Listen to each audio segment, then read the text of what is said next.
भाद्रा नक्षत्र में भगवान की पूजा अभिषेक रुद्राभिषेक होता है।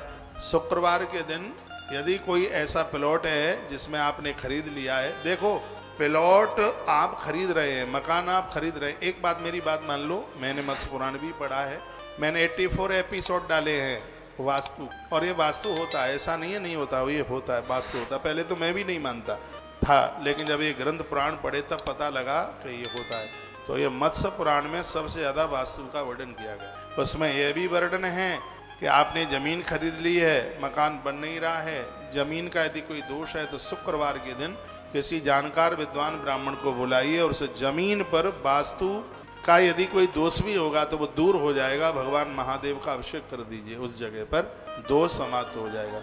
गैया वहां कोई ला करके बांध दीजिए, गैया मूत्र करे, गोबर करे, इससे भी उस स्थान का दोष समाप्त हो जाता है। और एक तीसरी बात कही है, ऐसी भूमि पर तुलसी का रोपण कर दीजिए तो भी उस जमीन का दोष है समाप्त हो जाएगा। प्लॉट कैसा होना चाहिए? चौकोर प्लॉट को ज्यादा अच्छा नहीं बताया गया है, भले ही 4 इंच ज्यादा जमीन हो तो जमीन आयताकार ही हो तो ज्यादा ठीक है। 100 बाई 125 का प्लॉट, 100 बाई 150 का, यानी जो आगे की भुजा है उससे थोड़ी पीछे की भुजा ज्यादा हो तो उस प्लॉट को ज्यादा अच्छा बताया गया, अच्छा माना गया। यदि चारों भुजाएं बराबर हैं तो भी कोई ऐसा मन समझिए कि बहुत ज्यादा कोई दिक्कत हो जाएगी। हाँ, एक प्लॉट ऐसा है यदि वो तो दान में भी मिल जाए तो भी उस पर भवन का निर्माण न हो, और वो है त्रिकोण, जिसकी एक भुजाई गायब है, सिर्फ 3 ही भुजाएं, त्रिकोण है, उसमें एक भुजाई नहीं है।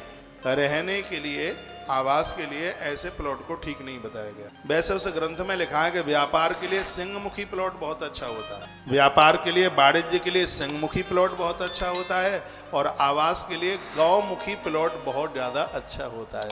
गौमुखी प्लॉट किसे कहते हैं?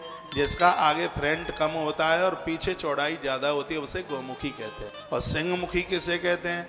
जिसका फ्रंट ज्यादा होता है और पीछे की भुजा कम होती है, उसको सिंहमुखी कहते हैं। व्यापार के लिए आगे की भुजा है ज्यादा, फ्रंट ज्यादा होना चाहिए, पीछे का कम होना चाहिए। और आवास के लिए आगे का कम होना चाहिए, पीछे का ज्यादा होना चाहिए। आपने प्लॉट खरीदा है तो भी इसको आप सिंहमुखी और गौमुखी बना सकते हैं।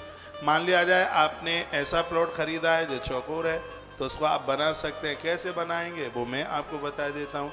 आगे से थोड़ी थोड़ी जमीन निकाल दीजिए, आगे की भुजा को थोड़ा थोड़ा आप काट दें, थोड़ा थोड़ा निकाल दें, उसमें पेड़ लगा दें, पौधे लगा दें, जमीन तो आपकी है। निर्माण के लिए तो थोड़ा थोड़ा सा आप उसमें से निकाल दीजिए, तो आगे की भुजा थोड़ी कम हो जाएगी, पीछे की ज़्यादा हो जाएगी, तो एक गौमुखी बन जाएगा। और मान लिया जाए सिंहमुखी बनाना है व्यापार के लिए, तो पीछे से थोड़ा थोड़ा कम कर दीजिए, आगे का पूरा रहने दीजिए, तो वह सिंहमुखी बन जाएगा। भगवान